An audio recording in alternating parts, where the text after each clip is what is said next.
ও মানুষরূপী আবাবেল গুরু এসে এমন বিপ্লব করেছে, মূর্তির গলায় রশি লাগিয়ে মাটিতে ফেলেছে, কেউ তো তার আগে মাথা উঠে প্রস্রাব করে দিয়েছে।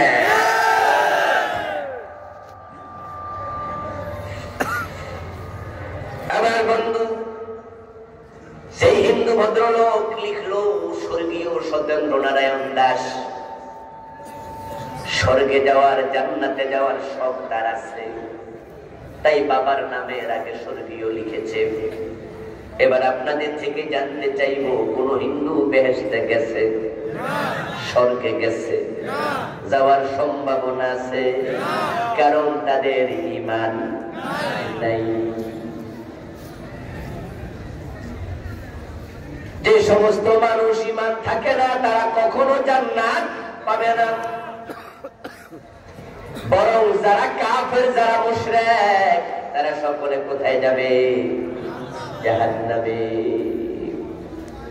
ইন্নাল্লাযীনা কাফারু মিন আহলিল কিতাবি ওয়াল মুশরিকিনা ফী নারি জাহান্নাম। আল্লাহ কোরআনে বলেন, যারা কুফরি করে, যারা শিরিক করে, তারা জাহান্নামী।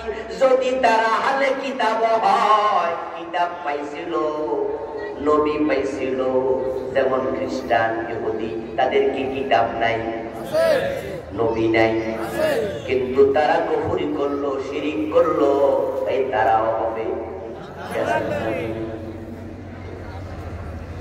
ومن يشرك بالله فقد حرم الله عليه الجنة ومأواه النار وما للظالمين من أنصار।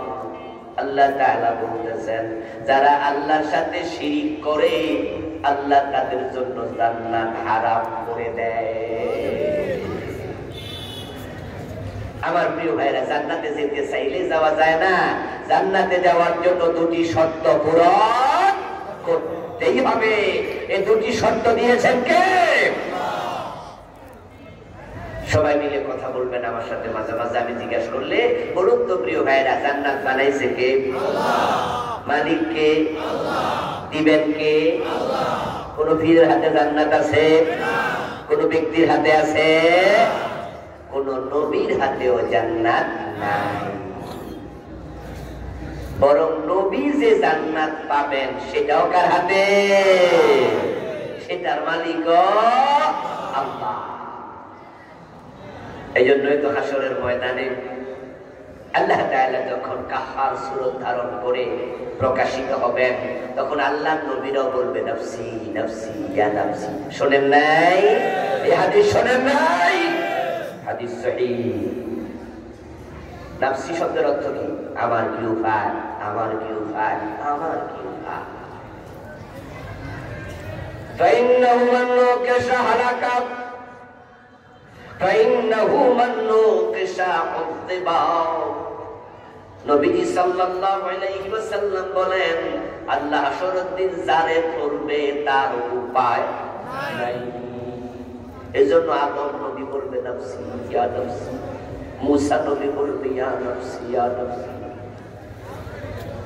যেখানে নবী পর্যন্ত ইয়া নফসি ইয়া নফসি করবে, শুধু প্রিয় নবী মুহাম্মদ সাল্লাল্লাহু আলাইহি সাল্লাম বলতেছেন, ওয়াকিফু লাহু সাজদা, আমি নবী মুহাম্মদ সিজদায় পড়ে যাব। সেদিন আল্লাহর সাথে কোন নবী কথা বলতে সাহস করবেন না, সবাই অস্থির থাকবে। ইয়াউমা ইয়াফিরুল মারউ মিন আখিহি ওয়া উম্মিহি ওয়া আবিহি ওয়া সাহিবাতিহি ওয়া বানিহি। সেদিন মা দেখলে ছেলে পালাবে, ছেলে দেখলে বাবা পালাবে, ভাই দেখলে বোন পালাবে, স্বামী দেখলে বউ পালাবে। সব মানুষ নিজের চিন্তায় অস্থির। আর আমাদের দেশের কিছু অবুঝ মানুষ তো তোরা কান্দে লইয়া গান গায়, ওদের নাকি কোনো টেনশন নাই, ওদের মুখদার আছে, ব্যারিস্টার আছে, হাসরের দিন নাকি ছুটাইয়া নিয়ে যাবে। আছেন আমার মুখদার, আছেন আমার ব্যারিস্টার, শেষ বিচারের হাইকোর্টেতে তিনি আমায় করবেন পার, আমি পাপী, তিনি জামিনদার। এ জাতীয় গান গাওয়ার লোক আছে লড়াই, মনের সুখে গান গায়। হাসরের দিন আল্লাহ যখন আদালতে আখিরাতে হাকিম হবেন, তখন তার ভিড় আছে ব্যারিস্টার হইয়া ছুটাইয়া নেবে। ও দোস্ত, সেদিন তোমার ভিড়কে হয়তো টেলিস্কোপ দিয়া মাইক্রোস্কোপ দিয়া খুঁজা পাবে না। আল্লাহর জান্নাতে যেতে হলে দুটি শর্ত পূরণ করতে হবে, একটা হলো ঈমান আর একটা হলো নেক আমল। এখন বাংলাদেশে দুই শর্ত পূরণওয়ালা মানুষের বড়ই অভাব। প্রথম শর্ত ঈমান, কিন্তু এদেশে ঈমানদারের পার্সেন্টেজ খুবই কম। অসংখ্য নামাজি ঈমান হারাম, অসংখ্য রোজাওয়ালা ঈমান হারাম।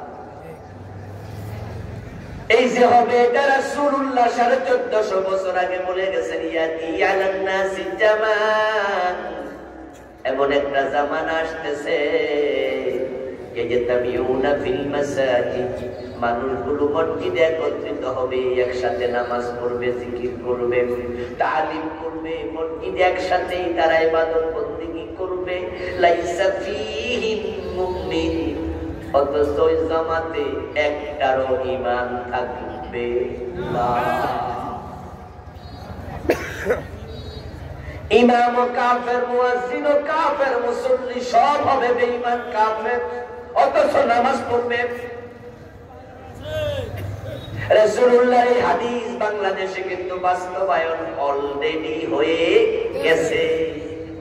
আমি এমন মসজিদ চিনি যে মসজিদের ইমাম কাফের, মুয়াজ্জিন কাফের, মুসল্লি সবগুলো কাফের, অথচ তারা 5 ওয়াক্ত নামাজ পড়তেছে।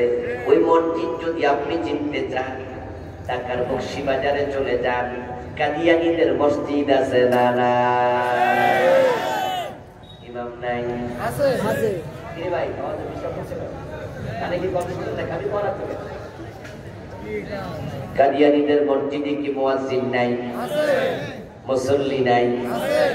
ইমামও কাদিয়ানী, মুয়াজ্জিনও কাদিয়ানী, সব মুসল্লি কাদিয়ানী। ওখানে নরমাল লোক ঢুকতে পারে না, গেইটে দারোয়ান পরিচয় জিগায়া ঢুকায়। আহমদিয়া মুসলিম জামাতের লোক নিয়ম নেই, কইবেন না, বলবো ওই মসজিদে জানে, এটা আর না।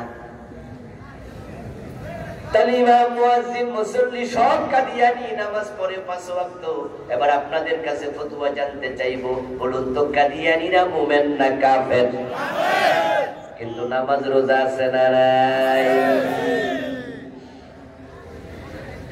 এখন কাদিয়ানী কেন কাফের সেটা আপনি ভালো করে শিখবেন।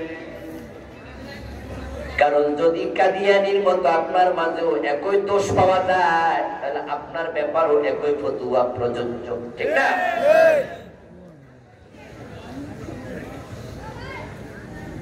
মসজিদে গিয়ে আল্লাহর সিজদা দেয়, আবার দরবারে যাইয়া পীরের পায়ে সিজদা দেয়, এমন লোক আছে না নাই? তো সে যে মসজিদে আল্লাহর সিজদা দিল, নামাজ পড়লো, যেই লোকটা পীরের পায়ে সিজদা দেয় সে মুমিন না মুশরিক? ঈমান আছে না গেছে? এমন পীরের পায়ে দরবারে সিজদা দেয়ার লোক চাঁদপুরে আছে না নাই? শাহরাস্তিতে আছে না নাই? এই বাজারেও আছে না নাই? ওই লোকটা নিজের মুমিন ভাবতেছে, সেও কিন্তু জান্নাতে যাওয়ার স্বপ্ন আছে। সে পীরের পায়ে সিজদা দিচ্ছে আর মনে মনে ভাবতেছে, পীর সাহেব হুজুর খুশি তো আল্লাহ খুশি, এবং পীর বাবা যদি খুশি হয় আমারে সারা জান্নাতে যাবে না। এজন্য পীর বাবারে খুশি করার জন্য নিজের বউ দিয়াও পীরের পা টিপায়, এমন মুরিদ আছে না? না, নিজের বউ দিয়া টিফায়, সুবুতি মাইয়া দিয়া হুজুরের খেদমত করে। এই যে তোর পীর বাবা, থ্যাংক ইউ, থ্যাংক ইউ, পা টিপাতে হুজুরে খুশি কর। শুধুমাত্র পা টিপে না, সিজদা দেয় না, শুধুমাত্র সুইসা পায়ের আঙ্গুল চিকন বানাইলে, যেমন আছে না? হুজুরের ঠ্যাঙের আঙ্গুল পর্যন্ত সুরসে। আমি এমনও দেখেছি হুজুর গোসল করছে, হুজুরের গোসল করা পানি লইয়া খাইতাছে, সীসা লইয়া গেছে পানি, আরো কিছু বাড়ি তো লইছে, অথচ হুজুরের দেহের কত জায়গা পাইয়া পড়ছে। গোসলের পানি কি এক জায়গারই আছে? বিভিন্ন জায়গায় গেছে না, হেডিও খাইতাছে। হুজুরের লুঙ্গি পর্যন্ত গায়ে নাই, হুজুর ল্যাংটা হাঁটে, এমন ল্যাংটা ভিড় আছে না বাংলাদেশে। ওর পিছনে যারা মুড়ি হেরা কি ল্যাংটা না কাপড়ওয়ালা, হেরা কিন্তু কাপড় বইরা হাঁটে, আর হুজুর হাঁটতেছে উলঙ্গ।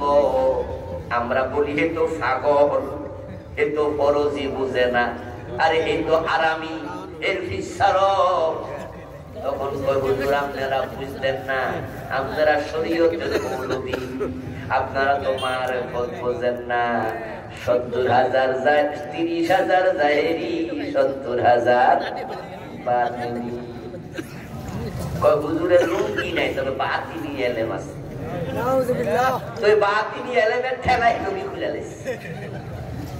আমরা যদি কই না রে এর পিছনে চলো, কেন না না, ওনারও আছে, অনেক কিছু আছে।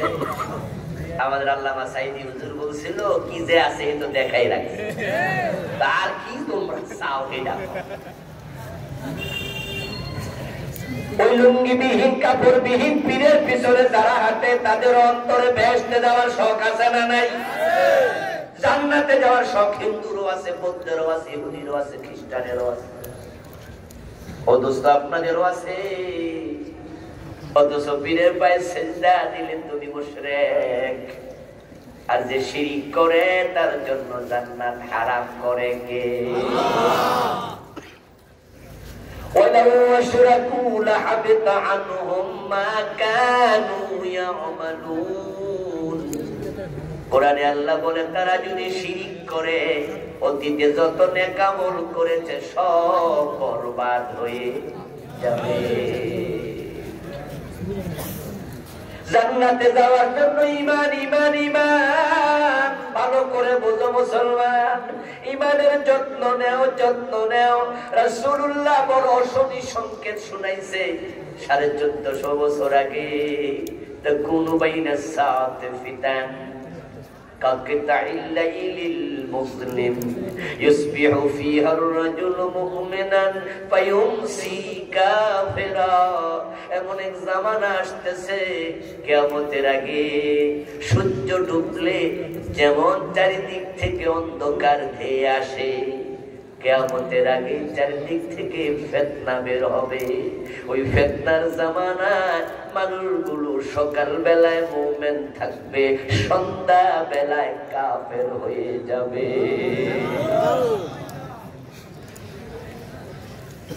ওয়ায়ুমসি মুমিনান ফায়ুসবিহু কাফিরা, সন্ধ্যা বেলায় মুমিন থাকবে, সকাল বেলায় কাফের হয়ে যাবে। তাহলে এবার বলুন তো, বেঈমান হওয়ার, কাফের হওয়ার, মুশরিক হওয়ার কিছু কারণ আছে না? ওগুলো জানবেন, শিখবেন। 3 কারণে মানুষের ঈমান চলে যায়। 3টি কারণ যদি কারো বিষয়ের ভিতরে পাওয়া যায়, সে বেঈমান, মুশরিক, কাফের, শেষ। এখন তার আমলের দিকে আর তাকায়া লাভ নাই, কারণ ঈমান হলো একের মতো অঙ্কের 1, আর নেক আমল হলো একের পিঠে ডান পাশে শূন্যের মতো। ঈমান যদি থাকে, একটা আমল করলে সওয়াব হয় কমপক্ষে 10 গুণ, আর যার ঈমান নাই তার কত গুণ? কিছু নাই। মান জাআ বিল হাসানাতি ফালাহু আশরু আমসালিহা। আল্লাহ তাআলা কুরআন মাজিদে বলেন, যারা ঈমানদার নেক আমল করে, তার আমলনামায় আমি আল্লাহ সওয়াব দেই কমপক্ষে 10 গুণ। ঈমান হলো 1, তার ডানে আমল যদি একটা হয়, একটা শূন্য, তাহলে হবে 10। 2টা শূন্য দিলে কত? 3টা শূন্য দিলে কত? হাজার সৈন্য দেন, আমল করেন। ঈমান যদি থাকে আমল করেন, আমল করেন, আমল করেন। ঈমানের দাবি আছে, নামাজ নাই।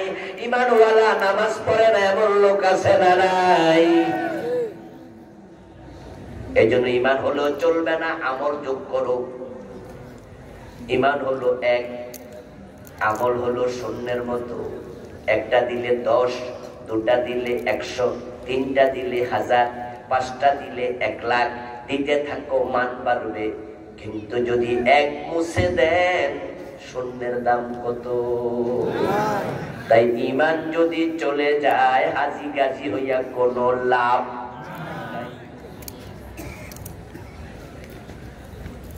দুটি কারণে মানুষের আমল কবুল হয় না। ঈমান আছে কিন্তু আবার সে হারাম খায়। ঈমান থাকলো, তোমার আমল করছো, লাভ নাই। ক্বালা রাসূলুল্লাহ সাল্লাল্লাহু আলাইহি ওয়াসাল্লাম, মান ইশতারা থাওবান বি'আশারাতি দারাহিম ফীহি দিরহামু হারামিন লাম ইয়াকবালিল্লাহু লাহু সালাতাহু মা দামা আলাইহি।